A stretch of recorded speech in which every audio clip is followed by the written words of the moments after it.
Hello students, आइए आज class 12 English set number 5 UP board से है।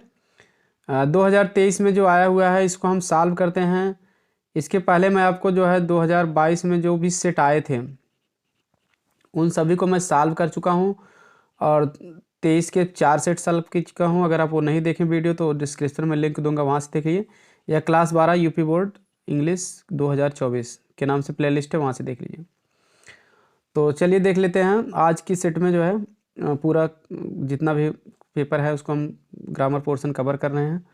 लिटरेचर में देखेंगे कौन से क्वेश्चन आए हैं। तो ये क्लास 12 के लिए और अन्य क्लास के लिए भी सभी जिसमें अंग्रेजी आता है इम्पॉर्टेंट हो गया, स्कूल प्लस कंपटिशनल। तो देखिए पहला क्वेश्चन जो आंसर पैसेज का है, इसका मैं आंसर क्वेश्चन पढ़ के बता दे रहा हूँ फटाफट। आप चाहे तो उसको पढ़ भी सकते हैं। देखिए, how should we do our task, हमें अपना काम कैसे करना चाहिए। तो मैं डायरेक्टली आंसर बता दे रहा हूँ और आप देखिए क्वेश्चन पढ़ के उसमें क्या है कि कीवर्ड आप ध्यान देंगे। कीवर्ड से जो है हम डायरेक्ट जो है आंसर को पकड़ लेंगे। अगर आप अर्थ पढ़ के निकालना चाहते हो तो निकाल भी सकते हैं, नहीं तो डायरेक्ट आप आंसर दे सकते हैं, तो इससे आपका समय बच जाता है। How should we do our task, हमें अपना काम कैसे करना चाहिए। तो आपको कीवर्ड क्या है, वी आवर टास्क, ठीक है, डू करना, इसी पर आपको ध्यान देना कैसे करना चाहिए। When shall we never fall, हम कब कभी नहीं असफल होंगे। फॉल मीन्स गिरना या असफल होना। Wherein lies the secret of true power, सच्ची शक्ति का रहस्य कहाँ पर लाइज मीन्स निहित है, इसको खोजना है। Lies secret of true power खोजना है। How do the foolish waste their energy, मूर्ख लोग अपनी शक्ति को, एनर्जी को, यानी कि शक्ति या ऊर्जा को कैसे वेस्ट नष्ट करते हैं, इसको खोजना है। और उसके बाद आपको वर्ड पावर से रिलेटेड जो लास्ट क्वेश्चन रहता है, तो अपोजिट ऑफ फॉल्स, फॉल्स का अपोजिट खोजना है। कंसंट्रेट का मीन माने मतलब पूछ रहा है, यानी कि सिनोनिम्स लिखना है। फुलिश का एंटोनिम्स लिखना है, यानी कि विलोम लिखना है। चलिए फटाफट आंसर बताएं आपको। देखिए पहला क्वेश्चन करा how should we do our task, हमें अपना काम कैसे करना चाहिए। तो यहाँ जब क्वेश्चन पढ़ेंगे तो देखिए यहाँ लिखा गया whatever your task may be, आपका कार्य चाहे जो कुछ भी हो, concentrate your whole mind upon it, अपना पूरा ध्यान इस पर कंसंट्रेट माने केंद्रित कर देना चाहिए। Throw into it all the energy, इसमें पूरा ऊर्जा लगा दो आप जिसके यू आर कैपेबल, आप योग्य हो, समर्थ हो, जितना भी आपके पास ऊर्जा हो पूरा लगा। यानी हमें अपना काम कैसे करना चाहिए, कंसंट्रेट, ठीक है, अपना दिमाग को कंसंट्रेट करके और इसमें अपनी पूरी ऊर्जा जो भी हम जिसके समर्थ हैं उसको लगा करके, थ्रो मीन्स फेंक देना, मतलब वो लगा देना। तो अब देखिए आपको करना क्या है, वी आप इधर करेंगे, शुड इधर कर देंगे, we should do our task, इतना प्रश्न से लिखना, हमें अपना काम करना चाहिए। उसके बाद आपको कर देना चाहिए यहाँ पर बाई लगा देना। बाई के बाद आप यहाँ चले आइए कंसंट्रेट, कंसंट्रेट में आईएनजी कर देंगे। बाई कंसंट्रेटिंग मैंने होता है ध्यान केंद्रित करके, तो इस तरह से बाई के साथ हम आईएनजी लगा देते हैं। तो कोई तरीका बताया जाता है, ठीक है, वर्ब फर्स्ट फॉर्म है तो उसके पास बाई लगा के आईएनजी कर देते हैं। तो एक तरीका है बताने का, बाई कंसंट्रेटिंग। अब योर को हम कर देंगे आवर, क्योंकि वी के साथ अपना आवर होगा। ये तो इम्परेटिव सेंटेंस में है तो योर लगा है, सब्जेक्ट ये छिपा है, तो आप अपने हिसाब से बताएंगे तो आवर करेंगे। तो we should concentrate our task by concentrating our whole mind upon it कर देंगे। Throw into it all the energy of which you are capable की जगह यू की जगह फिर लिख देना आपको वी, यानी यू या योर को वी और आवर में बदल देना है, अपने हिसाब से बताना है। तो इस तरह से आपका हो जाएगा, ठीक है। फिर से बता दे रहे हैं, we should do our task, यहाँ कर देना वी शुड, फिर डू आवर टास्क, बाई कर देना, फिर उसके बाद कंसंट्रेट का कंसंट्रेटिंग, योर का आवर माइंड से पूरा लिखते चले जाना, फिर आप यू, फिर यू का वी कर देना, फिर कैपेबल तक लिख के फुल स्टॉप कर देना। पहले का आंसर हो गया। दूसरा हो जाएगा when shall we never fall, हम कभी कभी नहीं, फॉल मीन्स गिरेंगे या असफल, हम कब कभी नहीं गिरेंगे या असफल होंगे। देखिए आपको यहाँ से लिखना है इसका आंसर, आगे देखिए पढ़ते चले जाएंगे अब। हाँ, the faultless completion of a small task leads to inevitably to larger task. We see you did that you rise by steady climbing and you will never fall. देखिए यहाँ आ गया ना नेवर फॉल वाला, कभी नहीं गिरेंगे। कह रहा है कि इसी लाइन में से आपको आंसर ट्रिक मिल जाता है, शब्द से मैच करेंगे। सी टू इट, कह रहा है कि यह भी देखिए या यह भी ध्यान रहे आपको, सी मैंने ध्यान देना या देखना। सी टू इट मतलब पे अटेंशन टू इट, यह भी ध्यान रखिए that you rise by steady climbing, आप स्थिर कदमों से चढ़कर आगे बढ़ते हैं, ठीक है। और and you will never fall, और कभी गिरते नहीं हैं, स्थिर कदमों से चढ़ के आगे बढ़ते हैं, मतलब जैसे आप लगातार, स्टडी में लगातार भी होता है, स्थिर भी होता है, लगातार काम करते रहेंगे तब आप आगे बढ़ेंगे, ठीक है। और कभी गिरेंगे नहीं, मतलब कभी असफल नहीं होंगे। सीढ़ी पर चढ़ना है तो स्थिर कदमों से चढ़ेंगे तब आप नहीं गिरेंगे, और जीवन में आगे बढ़ना है तो लगातार काम करेंगे तब आप आगे बढ़ेंगे, असफल नहीं होंगे। तो फाल का दोनों अर्थ होता है। तो आपको करना क्या है, आप ऐसे लिख देना, कब हम कभी नहीं गिरेंगे, तो आप व्हेन लिख देना, व्हेन, उसके बाद वी। अब यहाँ देखिए you rise by steady climbing, तो यहाँ से लिख देना व्हेन के बाद यू को वी कर देने अपने हिसाब से। When we rise by steady climbing, जब हम स्थिर कदमों से आगे बढ़ेंगे, यहाँ तब के लिए कामा लगा देंगे एंड हटा देंगे, फिर यू को वी कर देंगे, वी विल नेवर फॉल हो जाएगा। ये इतना ही लिखना आपको।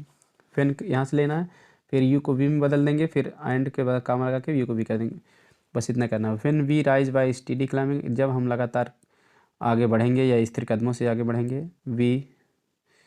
अब यहाँ सेल यहाँ से ले लेना, सेल यहाँ से लेके विल हटा देना, क्योंकि यू को विम पर करेंगे तो वी के साथ सेल लग जाएगा। वी सेल नेवर फॉल, तब हम कभी नहीं असफल होंगे। आई होप समझ में आ गया होगा। अगला, wherein lies the secret of true power, सच्ची शक्ति का रहस्य कहाँ पर लाइज में निहित है या छिपा हुआ। तो आप लिख देना कि the secret of true power, उसके बाद लाइज यहाँ कर देना, लाइज, उसके बाद इन, वेयर इन है ना तो वेयर हट जाएगा, प्रश्नवाचक शब्द इन यहाँ आ जाएगा। The secret of true power lies in, उसके बाद आपको क्या लिखना है, यहाँ पढ़ते चले जाइए। देखिए यहाँ क्या है, हियर इन लाइज है ना, तो लाइज के बाद इन इधर आ जाएगा, वेयर हट जाएगा, तो जैसे वेयर के बाद वाला इन आ गया, यहाँ हियर हट जाएगा, इन इधर आ जाएगा। लाइज इन के बाद यहाँ से आप लिख देना, देखिए and here in lies the secret of true power, और इसी में सच्ची शक्ति का रहस्य नहीं थे, कहाँ किस में है। देखिए यहाँ जो स्टेडी क्लाइंबिंग बताया गया था उसी में बता रहा है कि सच्ची शक्ति का रहस्य है। तो आपको करना क्या है, the secret of true power lies in करके यहाँ से लिख देना स्टेडी क्लाइंबिंग लिख देना, ठीक है, स्थिर कदमों से आगे बढ़ने में है।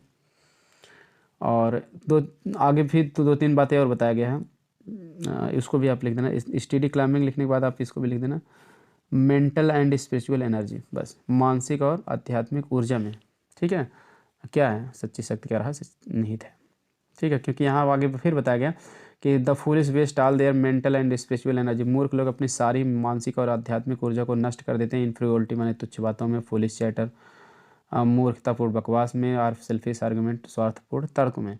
तो ये मतलब ये सब तर्क वितर्क कहते हैं, मतलब कि मानसिक और आध्यात्मिक ऊर्जा को नष्ट करते हैं। तो इसमें जब ये नष्ट करेंगे तो सीधी सी बात है इसमें शक्ति रहेगी, तो तभी तो उस शक्ति को नष्ट कर रहे हैं, एनर्जी में ऊर्जा शक्ति। तो आपको लिख देना है the secret of true power lies in के बाद यहाँ से लिखना स्टेडी क्लाइंबिंग, फिर कामा करके आपको लिख देना मेंटल एंड स्पिरिचुअल एनर्जी, बस इतना लिख देना, आपका तीसरे का आंसर हो जाएगा। अगला है how do foolish waste their energy, मूर्ख लोग अपनी ऊर्जा को कैसे नष्ट करते हैं। तो आपको लिख देना है द फूलिश वेस्ट, यहाँ से लिख देना फूलिश वेस्ट देयर एनर्जी, इतना पूरा यहाँ से लिख देना। उसको कहाँ से देखिए, फिर एनर्जी के बाद यहाँ से लिख देना है, देखिए है ना कि फूलिश है यहाँ, तो यहाँ से एनर्जी तक प्रश्न से लिखना है। एनर्जी के बाद in frivolity foolish chatter or selfish argument, इतना तक लिख देंगे तब भी चल जाएगा कि मूर्ख, ठीक है, तुच्छता में, मूर्खतापूर्ण बकवास में, या स्वार्थपरक तर्कों में नष्ट कर दे, इतना लिख देंगे तभी चल जाएगा। नहीं तो आप पूरा लिख देंगे तो और भी कोई दिक्कत नहीं है, आप पूरा लिख दीजिए, कोई समस्या नहीं। और to not to mention wasteful physical excesses, इसमें तीनों नष्ट करते हैं, मतलब तुच्छता में, मूर्खतापूर्ण बकवास में, स्वार्थपूर्ण तर्कों में। नॉट टू मेंशन माने चर्चा ही ना करो, वेस्टफुल माने हानिकारक, फिजिकल एक्सेस माने शारीरिक, हानिकारक शारीरिक अधिकता की चर्चा ही ना करो, यानी कि इसमें भी नष्ट करते हैं। हानिकारक शारीरिक अधिकता किसको कहा गया है, ओवर ईटिंग को, बहुत ज़्यादा खाने पीने में मूर्ख लोग नष्ट करते हैं, मतलब सोचते हैं बहुत ज़्यादा खाएंगे तो बहुत ज़्यादा स्वस्थ रहेंगे, जबकि ज़्यादा खाएंगे और परेशान रहेंगे। तो इस तरह से इसमें ये लोग नष्ट करते हैं मूर्ख लोग, ठीक है। तो the foolish waste their energy से उसके बाद आपको इन से लेके एक्सेसेस तक लिख दो, नहीं तो आप आर्गूमेंट तक भी लिख दोगे तो आपका सही रहा, तब भी हो जाएगा, काम चल जाएगा। अगला है which word in the passage is opposite of the false, passage में कौन सा शब्द फॉल्स का अपोजिट है। तो फॉल्स का अपोजिट होता है ट्रू, ठीक है, यहाँ देखिए ट्रू दिया है, यह इसका अपोजिट है ट्रू पावर, ठीक है, 5वीं लाइन में। अगला है कंसंट्रेट का मीन बताना, ये नहीं बताया कि विच वर्ड इन द पैसेज, इसको अपने मन से बताना। कंसंट्रेट माने होता है केंद्रित करना, ध्यान केंद्रित करना, जिसका सिनोनिम्स होगा फोकस। फूलिश माने मूर्ख होता है, तो वाइज माने बुद्धिमान होता है, ये लिख दीजिए, ठीक है। ये इंटानिम्स हो गया। चलिए सेक्शन बी में क्या है कि आर्टिकल लिखना है आपको 100 से 150 word, importance of games and sports माने खेल का महत्व, इस पर लिखना है। और उसके बाद जो है steps for making cities clean, शहरों को साफ करने के लिए उठाए गए कदम, इस पर लिखना है कि सरकार क्या कदम उठाया रहा है। योर एम इन लाइफ, आपके जीवन में उद्देश्य मोस्ट इंपॉर्टेंट है, इसका मैं चैनल पर वीडियो भी मिल जाएगा।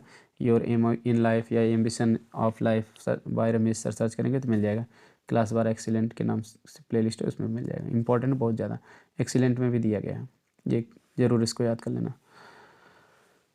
आगे है write letter to the principal of your college in to provide library books to students. Principal को, अपने कॉलेज के प्रिंसिपल को आप लेटर लिखो, उनसे कहो कि लाइब्रेरी बुक्स को विद्यार्थियों के लिए जो है प्रदान कर दें, इस पर लिखना है। या फिर write letter to the editor of daily national daily, राष्ट्रीय दैनिक समाचार पत्र के संपादक को एक पत्र लिख दो। एडिटर माने तो संपादक, पत्र का संपादक, समाचार पत्र का संपादक। शोइंग योर कंसर्न, उनसे अपनी चिंता दिखाओ या प्रकट करो। ओवर इंक्रीजिंग प्राइस राइज माने बढ़ती हुई महंगाई के ऊपर। इंक्रीजिंग माने बढ़ती हुई, प्राइस राइज माने मूल्य वृद्धि, बढ़ती हुई मूल्य वृद्धि या बढ़ती हुई महंगाई।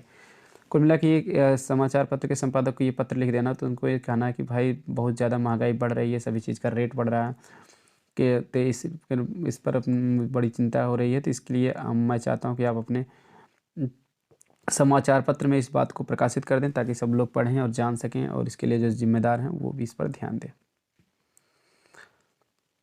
तो चलिए ग्रामर पोर्शन देख लेते हैं, सेक्शन सी। देखिए, one who seize the dark side of a thing is called, जो व्यक्ति जीवन में डार्क साइड देखता है, मतलब डार्क साइड मतलब तो निराशा, हर चीज़ से निराशा उसको दिखाई पड़ती है, अंधकार में दिखाई देता है, उसे क्या कहते हैं उस व्यक्ति को जो ज़िंदगी में हमेशा निराशा दिखाई पड़ते हैं, उसको डार्क साइड मतलब निराशा। और ब्राइट साइड माने आशा, हर चीज़ से निराशा दिखाई देती है, उसे क्या कहते हैं निराशावादी। उसके लिए अंग्रेजी में शब्द है पेसिमिस्ट, ठीक है। इसका बिल्कुल अपोजिट होगा ऑप्टिमिस्ट। ऑप्टिमिस्ट माने देखिए आशावादी होता है, ये भी आ सकता है। डार्क की जगह कह देगा ब्राइट, ब्राइट साइड, तो आपका ऑप्टिमिस्ट हो जाएगा। ध्यान देना, इस वर्ष पेसिमिस्ट पूछा है 23 में, तो 24 में ऑप्टिमिस्ट भी पूछ सकता है, इसलिए ब्राइट साइड आएगा, तो ऑप्टिमिस्ट आप बिल्कुल कर देना। वहीं डार्क ही माने होता है अंधकार युक्त, हेल्पलेस होपलेस माने निराश होता। ठीक है, तो अब डार्क ही ये कंफ्यूज करने के लिए दिया, ध्यान देना। डार्क साइड आप सोचेंगे डार्क ही, गलत है, पेसिमिस्ट होगा। और एप्पल ऑफ वंस आई माने आंखों का तारा, एप्पल ऑफ वंस आई माने आंखों का तारा, ये मुहावरा है। इसका मीनिंग क्या होता है? इसका मीनिंग होता है आंखों का तारा, मतलब कोई लड़का आपको आंखों का तारा है, व्यक्ति आपको आंखों तक का तारा है, मतलब वो बहुत प्रिय है आपको, वेरी डियर इसका अंग्रेजी हो जाएगा। जैसे दशरथ की आंखों के तारे थे, राम दशरथ की आंखों के तारे थे, Ram was apple of Dasharath साई, तो मतलब वेरी डियर, बहुत प्रिय थे। तो ये करेक्ट आंसर है। बाकी का मीनिंग बता दे रहा हूँ। Most tender part of an eye, आँख का बहुत कोमल भाग होने के लिए, टीयरफुल आई, अश्रु से अश्रुपूर्ण आँखें, गलत। कास्टली ट्रीटमेंट ऑफ एन आई, आँखों का कीमती इलाज, ये सब गलत है, कन्फ्यूज करने के लिए दिया है। आँख सब में दिया है, तो आँख से आप कन्फ्यूज होंगे, तो आँख रहेगा ही नहीं। वेरी डियर शब्द इसका सिनोनिम से, मतलब एप्पल ऑफ वन आई का, तो इसलिए आँख वाला कोई नहीं ऑप्शन सही है। ध्यान देना, इसके जब मीनिंग रहेगा तो वेरी डियर होगा। अगला है सिनोनिम्स ऑफ डिस्ट्रॉय, नष्ट होने का विलोम। डिस्ट्रॉय में नष्ट होना, तो डेमोलिश माने नष्ट कर देना या ढहा देना, गिरा देना, जैसे घर और गिरा देते हैं। योगी बाबा तो बुलडोजर से हलवा देते हैं, तो डेमोलिश कर देते हैं, ठीक है। चलिए आगे, वही बात करें। फिनिश माने पूरा करना, स्टॉप माने रुकना, इंड माने समाप्त करना। What is the time in your watch, इसमें क्या गलती है? तो विच word in the sentence is an error, गलती बताना। तो देखिए इसमें इन गलत है, ठीक है। क्यों गलत है मैं कारण भी बता दे रहा हूँ ताकि आप कन्फ्यूज ना हो। बाई यहाँ रहना चाहिए, क्योंकि घड़ी का समय बताने के लिए मे की अंग्रेजी जो होता है बाई लगता है, इतना ध्यान देना, ट्रांसलेशन में भी काम देगा। तो आपकी घड़ी में कितना बजा है? What is time by your watch, घड़ी के द्वारा या घड़ी में बात एक ही है, इन ही लगता है, मे की अंग्रेजी बाई नहीं लिखा जाएगा। The antonym of better, better का एंटोनिम्स क्या होगा? वर्स। बेटर माने अधिक अच्छा, वर्स माने अधिक खराब। वहीं गुड माने अच्छा, बैड माने बुरा, वर्स्ट माने सबसे बुरा। तो आपको कंपैरेटिव डिग्री का सिनोनिम्स कंपैरेटिव डिग्री ही बनाना है, तो यही वर्स कंपैरेटिव डिग्री है। अगला, change any one of the following into indirect narration. Mahesh से to Rita, what are you doing here, तो इंट्रोगेटिव है, तो आस्ट कर दीजिए। महेश आस्ट रीता, उसके बाद व्हाट आर यू, यू को रीता के अनुसार बदलेंगे, सी व्हाट सी, आर का पास्ट टेंस में बदलेंगे, सी के साथ वाज लगेगा। What she was doing, here का क्या हो जाएगा? There. The teacher said to the students, हाँ अध्यापक ने विद्यार्थियों से कहा, do not quarrel with one another, एक दूसरे से झगड़ा ना करो। तो इसमें क्या दीजिए आप, आर्डर्ड कर दीजिए, the teacher ordered the students, do not का हो जाएगा not to quarrel with one another. तो यहाँ आर्डर्ड कर दिए या कमांडेड कर दिए, दोनों चलेगा। या फिर आप चाहें तो फॉरवर्ड भी कर सकते हैं, the teacher forward the student. तब ध्यान देना, तब नॉट नहीं रहेगा, नॉट हट के केवल टू रहेगा। Forward the students to quarrel with one another, जिसका अर्थ होगा अध्यापक ने विद्यार्थियों से एक दूसरे से झगड़ा करने के लिए मना किया या झगड़ा न करने का आदेश दिया, तब कमांडेड या आर्डर रहेगा, तब नॉट टू। फॉरवर्ड रहेगा तो केवल टू, ध्यान देना। अगला आपका है combine any one of the following as directed. Complex बनाना है। वेयर आर यू गोइंग, तुम कहाँ जा रहे हो, आई डू नॉट नो, मैं नहीं जानता हूँ। तो देखिए ये नाउन क्लाज है, तो नाउन क्लाज में क्या होता है कि इनडायरेक्ट के नियमों का पालन भी किया जाता है। पहले प्रिंसिपल क्लाज लिखेंगे, आई डू नॉट नो, उसके बाद वेयर लिखेंगे, इधर यही कंजक्शन बन जाएगा where.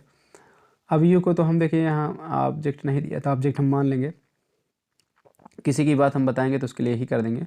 Where I do not know where he, और आर का इज हो जाएगा, ही इज गोइंग। क्यों? क्योंकि इनडायरेक्ट के नियम से नाउन क्लाज बनता है। मैं नहीं जानता, क्या नहीं जानता, कि वह कहाँ जा रहा है। तो जैसे कोई कह रहा है कि तुम कहाँ जा रहे हो, मैं नहीं जानता हूँ, तो ये चीज़ जब हम इनडायरेक्ट में कहेंगे तो हम ये कहेंगे मैं नहीं जानता हूँ कि वह कहाँ जा रहा है। तो किसी की बात को हम सुन के बता, I do not know where he is going, क्योंकि यहाँ प्रेजेंट टेंस में है ये वेयर के पहले वाला, तो टेंस बदला नहीं जाएगा। तो वेयर आर यू गोइंग की is he, where he is going हो जाएगा, क्योंकि यहाँ यू को हमको बदलना ही पड़ेगा। ठीक है, इनडायरेक्ट का ये भी रूल है। तो अब यहाँ ऑब्जेक्ट नहीं दिया, तो ऑब्जेक्ट मान लीजिए हम किसी व्यक्ति के अनुसार मान लेते हैं, तो ही मान, या सी मान लेते हैं, तो ही मान लिए यहाँ। इस तरह से ये आपका करेक्ट आंसर यही होगा, where I do not know where he is going. Complex हो गया। अगला he was fined, he was imprisoned. तो फाइंड, ही वाज फाइंड, उससे उस पर जुर्माना किया गया, ही वाज इम्प्रिजेंट। तो फाइंड के बाद यहाँ एज वेल एज कर देंगे, he was fined as well as imprisoned, उसे पर जुर्माना हुआ, साथ ही साथ इम्प्रिजेंट माने जेल भी भेज दिया, कैद भी में भी डाल दिया गया। तो एंड या एज वेल एज जो, ठीक है, not only but also, both and, दोनों, और इससे बना सकते हैं। तो ही वाज, इसको सकते हैं he was both find and imprison, he was not only find but also इम्प्रिजेंट, he was both find and imprison, he was find and imprison. इस जोड़ बताने वाला कोई कंजक्शन बना सकते हैं। तो सबसे बेटर कंजक्शन यहाँ एज वेल एज होगा। Transform any one of the following as directed. तो देखिए Jammu is not so hot as Delhi, तो कंपेरेटिव बनाना है। तो कंपेरेटिव क्या, एज के बाद वाला पहले कर देंगे, Delhi is, comparative degree heart का हो जाएगा हार्टर देन जम्मू, यही हो जाएगा। ठीक है, कहना कि जम्मू उतना गर्म नहीं जितना कि दिल्ली, कहना मतलब दिल्ली जम्मू से अधिक गर्म है, अर्थ वही रहना चाहिए। तो दिल्ली इज हार्टर देन जम्मू हो जाएगा। अगला हु कैन डू इट, इसे कौन कर सकता है। तो दो तरीके हैं इसके, बाई से बना सकते हैं, बाई हुम कैन इट बी डन, बस प्रश्नवाचक। By whom can it be done, इसको कर दीजिए, या ऐसे भी कर सकते हो, who can it be done by, तब भी सही है। लेकिन ध्यान देना पैसोबास में भी प्रश्नवाचक लगता है। There I am large number of girls in the school, correct correct, सही करना कोई एक, तो मैं दोनों करेक्ट कर दे रहा हूँ। तो देखिए यहाँ क्या है, लार्ज नंबर ऑफ गर्ल्स, माने लार्ज नंबर माने विशाल संख्या में लड़कियाँ हैं, यानी बहुत लड़कियाँ हैं। तो जब बहुत लड़कियाँ हैं तो आई एम नहीं लगेगा, आर लगेगा। देयर के बाद क्या लगेगा, इज एम आर में से, तो वो इज एम आर जो वर्ब के बाद सब्जेक्ट रहेगा वो बताता है क्या लगेगा। देयर तो इंट्रोडक्टरी सब्जेक्ट है, डमी सब्जेक्ट जिसको कहते हैं, तो इसलिए बाद देखा जाएगा जो सब्जेक्ट है उसके अनुसार लगे। तो यहाँ आई एम की जगह आर हो जाएगा। He is tired in doing this work, वह इस काम को करने में थक गया, नहीं करने से थक गया, तो इन नहीं रहेगा, ऑफ रहेगा। टायर्ड, टायर्ड ऑफ माने किसी चीज़ से थक गया ना, ठीक है, इनकी जगह ऑफ कर दीजिए। ये देखिए होमोफोन्स हैं, तो इनके वाक्य प्रयोग करके इनको अर्थ क्लियर करना है। तो आइडल माने क्या होता है, सुस्त, ठीक है, और दूसरे आइडल माने क्या होता है, आदर्श, ठीक है। तो सुस्त मतलब जैसे डोंट सिट आइडल माने सुस्त मत बैठो, या ही वाज सिटिंग आइडल, वो सुस्त बैठा हुआ था। इस तरह से कोई वाक्य बना सकते हैं। आइडियल माने आदर्श, जैसे he is my ideal teacher, वह मेरे आदर्श अध्यापक हैं, ठीक है। इस तरह से कोई भी कर सकते हैं। Mahatma Gandhi was an ideal leader, आदर्श नेता थे, कुछ भी कर सकते हो। बर्थ माने क्या होता है? जन्म। What is your date of birth? तुम्हारे जन्म की तिथि क्या है या जन्म तिथि। बर्थ माने होता है ट्रेन में जो है सोने का या बैठने का जो ऊपर का सीट होती है, स्थान होता है, उसी को हम बर्थ कहते हैं। तो आई, ठीक है, booked upper birth in the train. मैं ट्रेन में जो है ऊपर की सीट को क्या किया? बुक कर दिया। तो बर्थ मतलब जिस ऊपर की जो सीट होती है ट्रेन में, उसी को हम बर्थ कहते हैं। चलिए ट्रांसलेशन देख लेते हैं फटाफट। मेजर उस्मान हमारे देश के एक प्रसिद्ध योद्धा हुए हैं। तो मेजर उस्मान नाम है तो वैसे लिख देंगे MAJOR मेजर, ठीक है। उस्मान USMAN। मेजर उस्मान हुए हैं मतलब इसे आज तो है नहीं, तो आगे आगे दिया ना कि हुए हैं जब पाकिस्तान ने हमारे देश पर आक्रमण किया तो उन्हें देश की रक्षा के लिए भेजा गया, मतलब बीती बात है। तो इसलिए भले प्रेजेंट में है तो हम वाज करेंगे। मेजर उस्मान वाज कर देंगे। Was a famous warrior, WARR warrior माने होता है वो योद्धा, फेमस FAMOUS। तो major Usman was a famous warrior of our country. जब पाकिस्तान ने हमारे देश पर आक्रमण किया, व्हेन पाकिस्तान अटैक्ड माने आक्रमण किया, our country, attacked our country हमारे देश पर। ध्यान देना अटैक के साथ आन नहीं लिखा जाता, आन आवर कंट्री गलत हो जाता है। कि जैसे रीच्ड के साथ इन नहीं लिखा जाता, इंटर के साथ इनटू नहीं लिखा जाता, तो इस तरह से होता है। तो अटैक्ड आवर कंट्री माने हमारे देश में आक्रमण किया, तो उन्हें देश की रक्षा के लिए भेजा गया। उन्हें मतलब मेजर उस्मान को। तो के लिए काम लगा देंगे, या दिन भी लिख सकते काम के बात पर जोर देने के लिए, कोई बात नहीं। Attack when Pakistan attacked our country comma he was sent to defend the country. He was sent माने उन्हें भेजा गया, पशुपास मौजा किसी के द्वारा भेजा गया, तो इसलिए he was sent to defend माने होता है रक्षा करना, या प्रोटेक्ट भी कह सकते हैं। टू डिफेंड DEFEND, डिफेंड या protect PROTECT। To defend the country माने देश की रक्षा करना, डिफेंड द कंट्री माने देश की रक्षा करना। राजौरी के युद्ध में वे मारे गए। ही वाज किल्ड माने मार दिए गए, जान से मार दिए गए। इन द बैटल ऑफ राजौरी, ठीक है। बैटल माने होता है युद्ध, वैसे तो वार माने भी युद्ध होता है, लेकिन वार का प्रयोग तब करना चाहिए जब दो देशों के बीच युद्ध हो। तो यहाँ ऐसी कोई बात नहीं की गई दो देश के बीच, तो यहाँ बैटल लिख दिए इसलिए। He was killed in the battle of Rajouri नाम है तो आप उसको ऐसे लिख दें RAJAURI राजौरी। किंतु उनकी वीरता को हम नहीं भूल सकते, but we can not forget, लेकिन हम नहीं भूल सकते हैं हिज ब्रेवरी, ठीक है। ब्रेवरी माने होता है वीरता, BRAVERY। ध्यान देना कैन नॉट नहीं बोल सकते, can not forget. Can not को सटा के लिखा जाता है, ये ग्रामर का रूल है। कैन और नॉट अलग अलग, दूर दूर नहीं लिखा जाता। तो but we can not forget his bravery. उन्होंने कभी भी अपने जीवन की चिंता नहीं की। ही नेवर केयर्ड उन्होंने कभी चिंता नहीं की फॉर हिज लाइफ केयर के साथ फार लगता है। और वरिड माने चिंता करना होता है, वरिड लिखेंगे तो अबाउट होगा। He never worried about his life, ठीक है। वरिड के साथ अबाउट, केयर के साथ फार।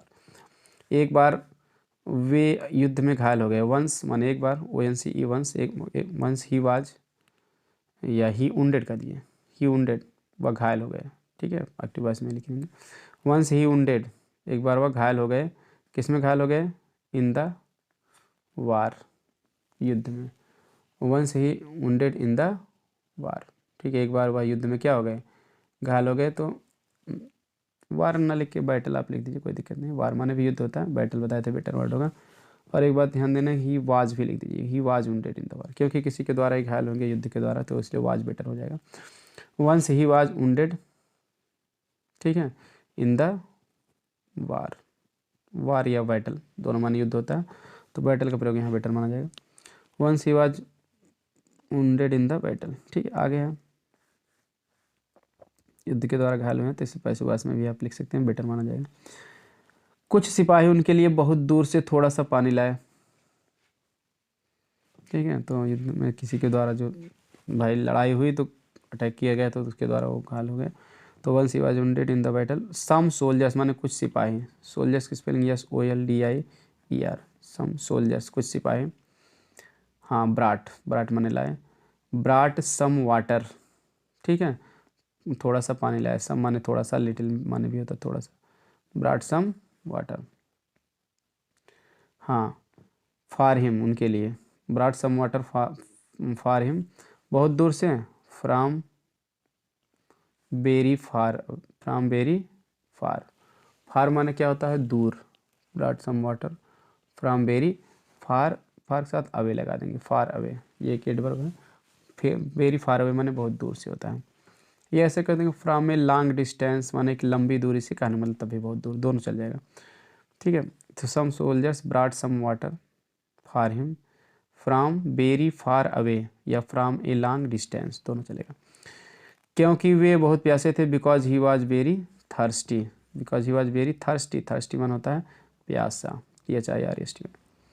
किंतु उस वीर ने वह पानी स्वयं नहीं किया, बट दैट हीरो, हीरो माने होता है वीर, हीरो माने वीर होता है, नायक भी होता है, बट दैट हीरो लिख दीजिए, या दैट ब्रेव मैन भी लिख सकते हो, ब्रेव लिखोगे तो मैन लिखना जरूरी है। ठीक है, बट दैट ब्रेव मैन, क्योंकि ब्रेव एडजेक्टिव है तो मैन भी मांगेंगे अपने साथ, बट दैट ब्रेव मैन कह दो, या बट दैट हीरो कह दो, हीरो नाउन है तो इसलिए अलग अलग से कुछ लिखने की जरूरत नहीं है। बट दैट हीरो या but that brave man did not drink that water himself. ठीक है, did not drink that water, उस पानी को नहीं पिए, या वह पानी नहीं पिया, हिमसेल्फ माने स्वयं। उन्होंने वह पानी एक दूसरे प्यासे सिपाही को दे दी, ही गेव दैट वाटर, उन्होंने उस पानी को दे दिया, या वह पानी दे दिया, to another thirsty man.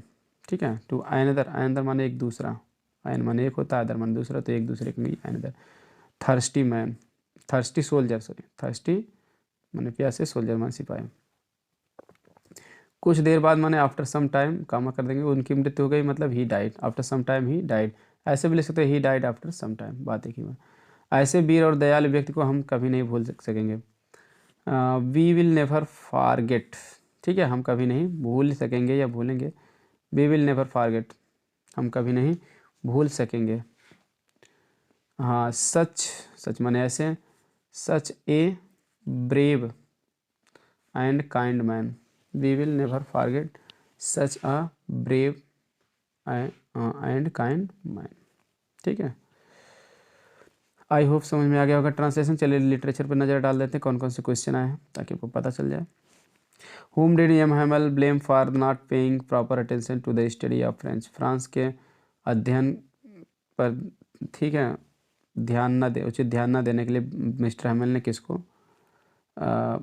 Blame किया, मतलब इल्ज़ाम लगाया, ये लिखना है। या हु आज द ट्रैप सेलर, चूहदानी विक्रेता कौन था, how did he make them, वह उन्हें कैसे बनाता था। अगला question, what was the importance of garbage for children in Seemapuri, Seemapuri में बच्चों के लिए कूड़ा करकट का क्या महत्व था। What did Gandhi ji do for Champaran, Champaran के लिए गांधी जी ने क्या किया। अगला क्वेश्चन है लांग के लिए, लांग में दो हैं, एक ही करना है। What did Douglas decide to overcome his fear of water, पानी से भय पर काबू पाने के लिए डगलस ने क्या निश्चय किया। ये describe the plight of rag pickers as depicted in the lesson lost spring, lost spring में जैसा वर्णन किया गया है उसी हिसाब से कूड़ा करकट बीनने वालों की दुर्दशा का वर्णन करो। प्लाइट माने दशा या दुर्दशा, रैग पिकर्स माने कूड़ा करकट बीनने वाले, डिपिक्टेड माने वर्णन किया गया। अगला देखिए क्या, तो a thing of beauty is a joy for ever, ये का पैराग्राफ आया, इसमें से क्वेश्चन बने हैं। चलिए आगे देखते हैं। हाँ, सेंट्रल आइडिया देखिए 3 है, keeping quiet, my mother at 66, on Jan first आ गया, तीनों में से एक आपको लिखना है। हाँ, सप्लीमेंट्री क्वेश्चन देखते हैं, शॉर्ट है, हु आज हाना, हाना कौन थी, how did Hana meet Sadao, sorry Hana Sadao से कैसे मिली। Describe the environment of Antarctica, Antarctica के पर्यावरण का वर्णन करो। What was the third level क्या था, वेयर वाज इट सिचुएटेड, या कहाँ स्थित था। What was the astrologers prediction about tiger king state, tiger king के मौत के बारे में ज्योतिषी की क्या भविष्यवाणी थी। इन दोनों में देखिए ऑप्शन है, एक एक करना है। लास्ट क्वेश्चन है सप्लीमेंट्री का, लॉन्ग क्वेश्चन है, how did doctor Sadao save the life of an American war prisoner and how did Hana help in doing so. Doctor Sadao America के युद्ध कैदी का जीवन कैसे बचाया और कैसे जो है हाना ने ऐसा करने में मदद की। अगला लास्ट क्वेश्चन है, हुआ सैम विनर, सैम विनर कौन था, what did he write in his letter to Charley, Charley के लिए अपने पत्र में उसने क्या लिखा। तो आई होप समझ में आ गया होगा। अब अगले वीडियो में आपको सेट नंबर 6 बताया जाएगा, ठीक है। तो 6, 7 2 सेट और हैं, इसके बाद आपका ये प्रीवियस ईयर क्वेश्चन ख़त्म हो जाएंगे। फिर और कुछ इंपॉर्टेंट मॉडल पेपर देंगे जो नहीं पूछे गए हैं लेकिन उसमें से आ सकते हैं। फिर साथ के साथ आपको कुछ इंपॉर्टेंट क्वेश्चन जो मोस्ट इंपॉर्टेंट है बोर्ड परीक्षा में अलग से सेपरेट वीडियो बनेगी, जिसकी इसमें मैं कवर नहीं कर रहा हूँ। चैनल पे जुड़े रहें, सीखते रहें, दोस्तों के पास शेयर कर देंगे और फ्री ऑफ कास्ट आपको सारी तैयारी यहाँ से जितना मदद मेरी तरफ से हो पा रही है मैं कर रहा हूँ। तो इसलिए जुड़े रहें, शेयर करते रहें। Thanks for watching video.